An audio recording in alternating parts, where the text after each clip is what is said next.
Hello, everyone. I'm Mike Royer. Welcome into a special program here on WVUA 23. We are joined today by Don Staley, the CEO of Tuscaloosa Tourism and Sports. We visited with Don many times before, a friend of the station. It's good to see you again. Great to see you, Mike. You look in great shape. You got a brand new hip. And anything else need replacing, or we're okay now, you like think? the bionic man. I got the knee, I've got the rods in the back, now the hip. I'm good to go. You're good to go. I'm glad you are, and I'm glad you're feeling good and with us today. We want to always keep up with what's going on in Tuscaloosa. I've been here 5 years, and I've known about Tuscaloosa from the Birmingham area for a long, long time. And I don't know a part of the state that has a more exciting growth than West Alabama and Tuscaloosa. It's a fun time to be here and a fun time to work in your industry, isn't it? Absolutely. First and foremost, what's happening and what will happen and going forward with the Elevate program. You're talking about significant improvements to infrastructure. From a sports side of things, whatever happens at the end of the day with para, and those facilities, the facelifts that will possibly happen there.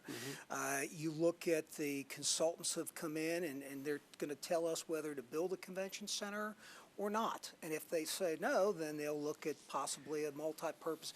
So again, things like that. The airport is another example. And I think that when you look at all the projects with Elevate, and you look at a tourism bureau like us, we're a destination marketing organization. All it does for us is gives us more of an arsenal to go out and sell. You mentioned the airport.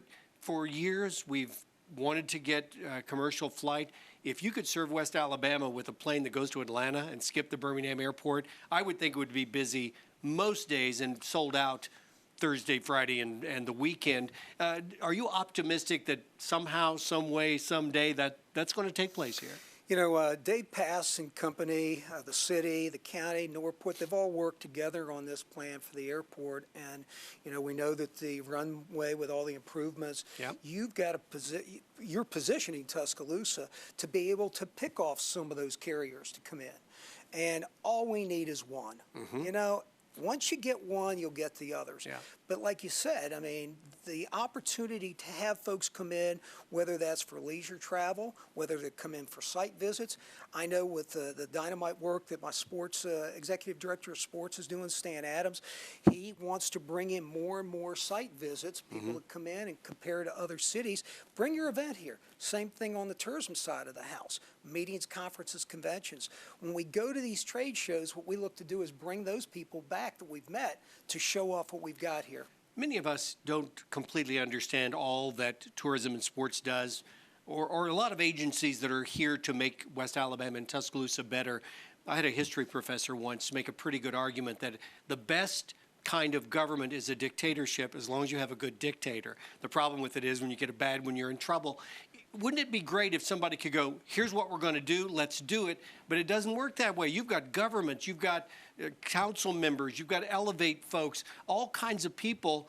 Is the big challenge getting everybody's head right and head together on a common goal? Is that one of the biggest challenges? It's, what's the term, herding cats? Sometimes, yeah. I think what's at stake here, not at stake, it's what's going on right now is you've got so much passion from a community. That includes our office. We've got ideas. I got my ideas on, hey, we're losing out 1.5 to 1.8 on bass fishing. We need bass fishing. I'm a pickleball player, a horrible one at that, but the economic impact that brings. I could go on and on with different sports, but I've got my set of ideas I'd love to see. Well, guess what? You've got probably 100,000 other people in this community that have got ideas. And you're all on the same board as team as far as wanting things better for everyone. You just have different perspectives on the best way to get there, right? Yeah, and we're getting there. I mean, every single day, every council meeting, you're seeing more progress made to the end game. What's it going to be? Like, for example, that Sabin Center is going to be a game changer. River District Park. There's, you go up right now to Government Plaza. Now, I loved the skating down there at the amphitheater, but I tell you what, that is dynamite with the creativity, the creative minds that they had over there at the city, whatever departments it came from to decide, let's do this with the trees up here. If you get a chance, Anybody watching, go out there and check it out. It is amazing what's going on up there. There's so many things in this community that we have that are appealing that we can sell. Our resume is unbelievable, and it gets better daily. You make a lot of merchants happy too. Instead of them going down to the amphitheater where there's not walking distance to a business, bring it up to Government Plaza. There's restaurants, everything right there. You just nailed it. And we're going to see more and more pedestrian traffic, walkability in that based off of, right there at Government Plaza, the Intermodal Park. They're going to stretch out all over this holiday season in Tuscaloosa. It's our goal to try to attract some folks from Birmingham and other states, because here's the thing. Yes, we want hotel nights, but day trippers are pretty good too. Mm-hmm. That's new money coming into our town. Take us inside the conference room where you all get together and bounce ideas around. You list all the positive things on this side of the board. What challenges do you list? All communities have challenges. No community is perfect. What are our challenges that we have to face, deal with, and overcome as we move forward as a community? Well, for us as an organization, I think that funding continues to get better every year. We get a little increase and tried to make sure that folks understand what it is exactly we do. It's who are we, where are we located, what it is that we do from an organizational standpoint. And that's one of our challenges, is we've got to get it out to the folks that are listening today. You're the best salesperson for Tuscaloosa because you attend meetings, conferences, conventions. Pick up the phone and call TTS and talk to our staff to say, hey, I've got a lead on a possible convention. Some of Stan's best leads on sports, and back in the day when I was a sports guy, just listening to your community. We need more of that. Yeah. I think from a facility standpoint, to be competitive on the sports side, let's just say, there's more and more mega sports complexes out there that we're competing against. Right. No longer do event rights holders want to go and parcel their events out to 8 or 12 different facilities if you can do it at one. Yeah. So I think what you're seeing with Elevate is the diamonds for baseball, softball may be at one location. You could see the rectangles for the other location. Now you've got a footprint. If you have a footprint, then you can parcel out some of the events. On the tourism side, we do need to be a small market city to be able to attract meetings, conferences, conventions. You need more than 10,000 open square feet of space for pipe and drape. You need just to have it bigger. So, and I think that's going to happen in the future. To me and my staff, the glass is always half full. Yeah. And we try to go around what we don't have and look and accentuate the positives. We have a little over a minute left before we take a break, and we're going to visit with other members of your team. As we were setting up and getting microphones on, you mentioned BASH, and you were excited about that. What was BASH, what is BASH, and what was the purpose? Real quick, our staff had decided a while ago that we wanted to do something like the Tourism Bash that's held in Alabama. Mm-hmm. The tourism department, they've got a governor's conference on tourism, they've got a bash. So we decided we wanted to emulate that, but we wanted to celebrate our local hotels this year. They went through a heck of a lot during COVID. Yeah. So what we did is quickly we decided to do the bash to give the awards to those hotels, different categories. Yeah. We also did an educational piece, a DEI piece early on, where we brought one of the best and brightest in the business out of Baltimore to talk to them. And then we brought another guy in that sat in the Explorer Asheville CEO seat for 5 months as the interim. They had a $27 million budget. I felt like, this guy could probably give us some pointers. Maybe so with that much. And so all that to say this. It was an unbelievable first event. My staff did an amazing job. Next year, it's our goal to bring in venues to the mix and restaurants. So it'll truly be hospitality being honored next year. Speaking of your team and your staff, Kelsey Rush and Stan Adams, with different positions with tourism and sports, is going to join us in our next segments. Do you have any great questions I could ask them?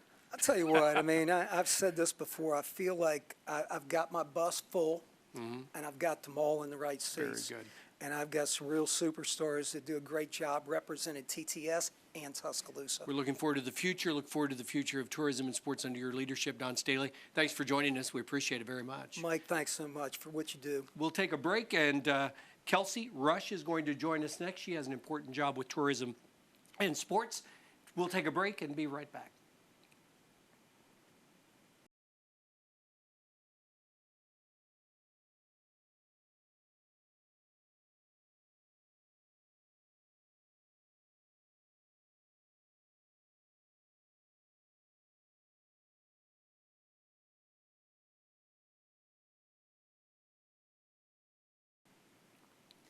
Welcome back in, everyone. During this holiday period, we have special programming like this.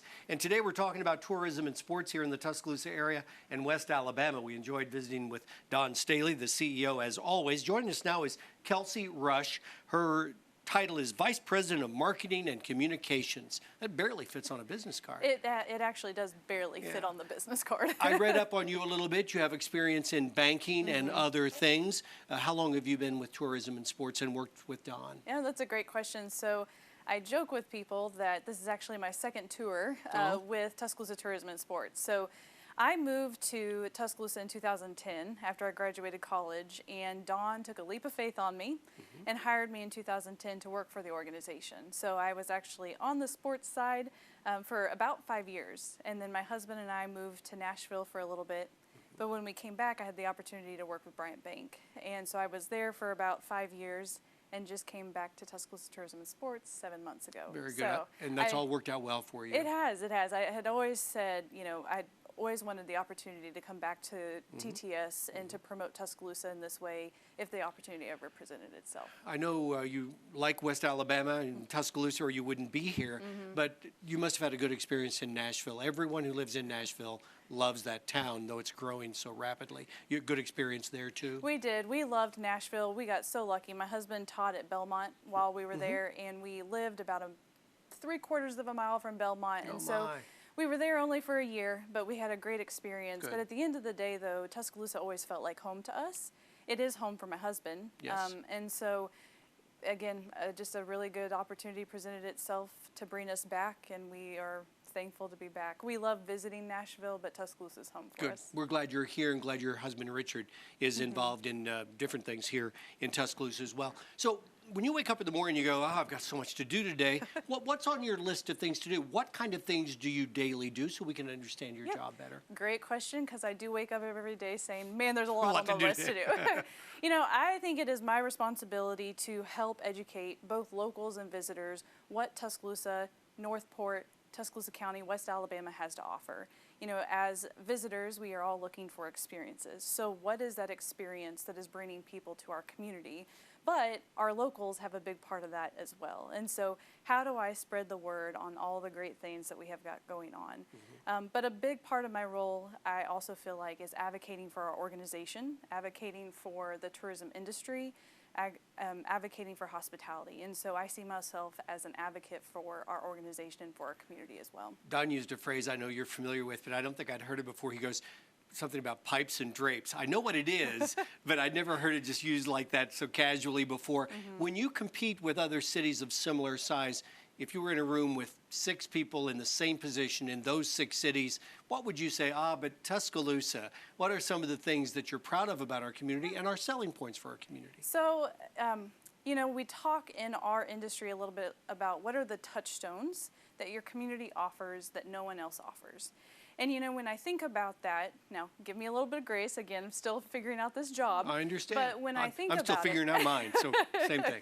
But when I think about it, I do think the sports atmosphere, especially college football, is kind of one of Tuscaloosa's main touchstones. Sure. It is very unique. Yep. But then when you dig a little bit deeper into our history and what we have to offer, I think about our outdoor exploration opportunities. We have so many beautiful lakes and rivers that I don't think many people locally even realize. I think about the history, not only the Native American history, but we've got a wealth of civil rights history as well that, we want people to know about that history, and we want people to understand what happened here in Tuscaloosa, the people who fought for civil rights in Tuscaloosa. So we've got that arm as well. We've got music. We've got great food.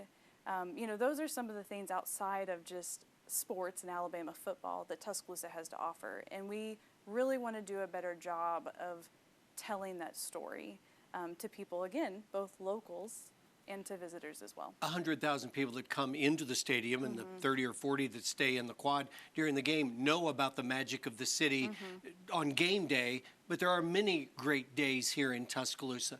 You mentioned rivers and lakes and things. The Black Warrior River is beautiful. The walk along the river. I want there to be a bridge across there, a footbridge across there. I suppose it would cost $1 zillion. Probably. But some things like that down there, I'd like to see more use of that waterway, and I imagine those are the kinds of things your people talk about too. Absolutely. We actually just had a meeting with individuals that are representatives of UA, but they are big advocates for Hurricane Creek.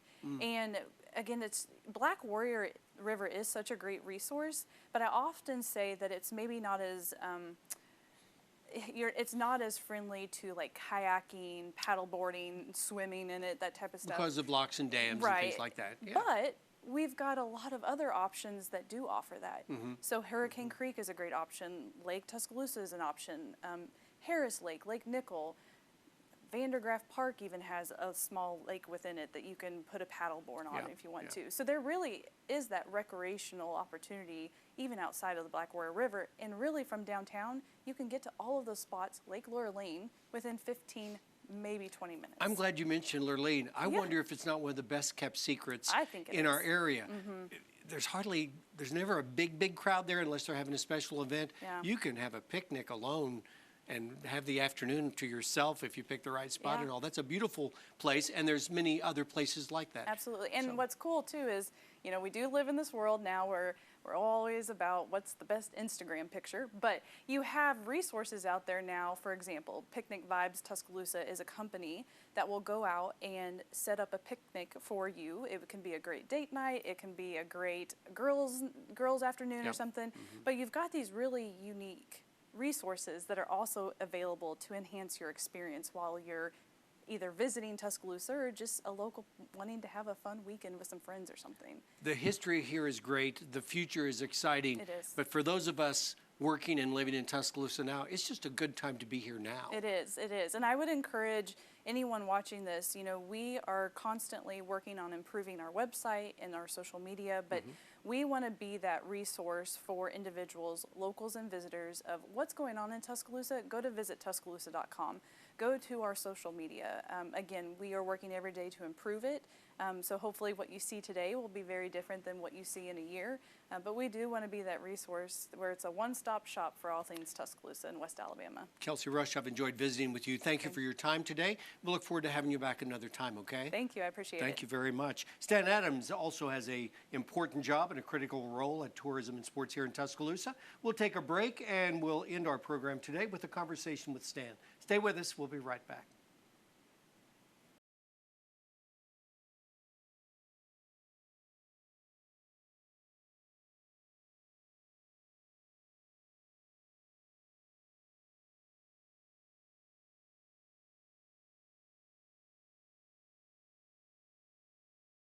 Welcome back into our special program today as we're talking about tourism and sports in Tuscaloosa. My name is Mike Royer, and we're glad you're joining us. And we hope you're having a great holiday time, Thanksgiving time and Christmas not that far away. And today we're enjoying this program, and we hope you are too. Stan Adams is the Executive Director of Sports for Tourism and Sports here in Tuscaloosa. Stan, it's good to see you again. Appreciate it. Good seeing you too. You've been around a while. How long have you were the Director of Sports, then promoted to Executive Director of Sports? I was Sports Manager, then Director of Sports, and Executive Director of Sports. So I've been here about a little over 4 years in October. So. I believe they call that climbing the ladder. It is. I like the plan I've been on so far. So I actually was an intern with TTS when I was in grad school at Alabama. So I've been, I guess, 5 years total with TTS. Did you do your undergraduate and graduate school here? Good undergrad for you. in marketing, got my master's in sports management from here. So good for you. I've lived in Tuscaloosa longer than anywhere else. So I'm still planning on getting my master's. I graduated in '75. You still got time. You're I've good. put it off a little bit. Totally fine. What do you do on your job every day? You're focused on sports. And that doesn't mean Alabama football. No. Alabama athletics takes care of Alabama football. Exactly. But there's so many other sports developing and growing here in Tuscaloosa. Tell us about that. Exactly, yeah, and that's kind of what my real main job is for us, really, is generate economic impact through sports. And, University of Alabama is great for me. It puts me on the map. Yep. Gets me a lot of, easy ins with people because they know exactly where Tuscaloosa is. I don't have to explain that when I go to conferences. Yep. But really, my job is to, football's only 7 weekends out of the year. We got to fill those hotels in other ways. Yeah. And the way I do that is going after, I don't care what sport it is. We've done, people don't know this a lot about us, but we've actually hosted the most USA triathlon events than anybody in the country. Really? Not California. We just hosted the Duathlon Nationals back in May for them. Yep, I remember that. That was their first event since COVID.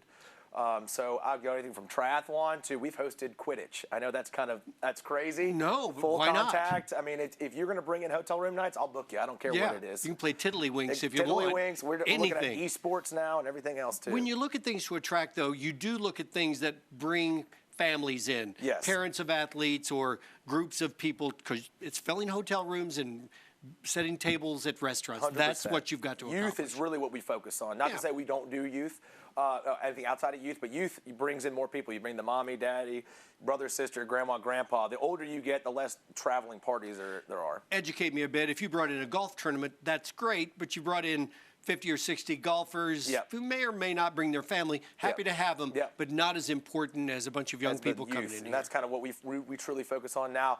We are actually, dipping our toe into more of golf, but actually from a LPGA Tour event side of it. Yeah. We can't officially say anything yet, but we might have an event, LPGA Tour event coming here next fall. But yes, exactly. Baseball and softball is really kind of our wheelhouse is what we look at. And those can be all ages from little youth, pretty We'll go youthful from- baseball. We'll go from 6 years old all the way up to high school. I mean, I don't care what it is. Who are you competing with? You're not competing with Nashville. You're not competing with Atlanta. They're going to get what they get. But what comparable cities do we compete with for these kinds of things? Well, really, I mean, if people tend to think you got Birmingham right in our backyard. I think Hoover's got crazy facilities over Yeah, there at the they Met do. Complex. Yeah. But I think, as we all know, we have other stuff that they don't have to offer. They don't have to offer either. I think a lot of really it's Southeast. I think a lot of the stuff for us is, I mean, Hoover has the same things, but the way we sell Tuscaloosa really is, you're within 4 hours or less of every major southern city. A lot of people can't say that, and throughout the Southeast. And then obviously our climate, where we're located, we are 45 minutes from Birmingham as well. That helps us with the airport-wise. Obviously, you and Don were talking about that earlier. The airport would really help us. But really, that river is kind of what really sets us apart, and that's something we've all talked about too. Is that's an untapped gem for us. That's one of my major things going into 2022 is really getting more fishing tournaments out there, getting more people out there to see what we truly have at the Black Warrior River. That's something that no one else in this state really has. That's a gem for us. I'm not a fisherman, but the industry is huge. Yes. I don't need to tell you that. That's No. a big deal. I mean, we're losing out about $1.8 million a year in economic impact because we're not using the Black Warrior River.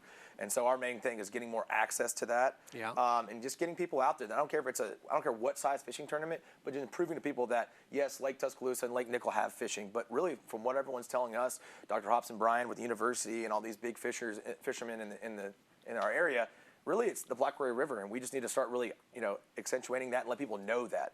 In our business, in the news business, we work day to day, hour to hour. If you tell me something's happening a week from now, I'll try to remember it, but today is what we focus on. You can't talk about a baseball tournament this weekend. No. You have to plan months. I'm guessing even years ahead. Exactly. Because they do that far out. They do, because you're competing that way, and because their schedule is like you said, every weekend and almost every week, they've got something going on. That's another benefit of us being in Tuscaloosa and just the South in general is, we can beat out a lot of these northern cities and the Midwest cities because they can't play baseball or softball until probably about May sometimes. For us, February, we're out there hitting the ball. We can kind of set ourselves out apart from that. But yeah, so a lot of the times our bigger events, like the triathlons, for example, we just landed a couple months ago the Dixie Youth World Series. We took that from Laurel, Mississippi. That won't be hosted until 2023. So we've got stuff like that. The bigger events, you've got to go out and get years in advance. Quick question, quick answer. If this is pessimism needle over here, and this is really optimistic about the future of Tuscaloosa when it comes to sports, where is your needle in there? If I could break the gauge, I'm the optimistic side of it. I think it's just like you said, we've got so much stuff that I think we already do such a great job here. What we do, but there's so many untapped things. Like I said, the river, and there's just so many, you know, with Elevate and all the stuff that's going to bring for us too. It's just the sky's the limit for us, and I can't be any more excited about what we have coming in the future. I think they've got the right people in the right jobs at Tourism and Sports Stan. Thank you very much to Kelsey and to Don as well. We appreciate you visiting with us today. We appreciate you. Thank you. We appreciate you watching. Thanks for watching. I'm Mike Royer. Have a great day, everybody.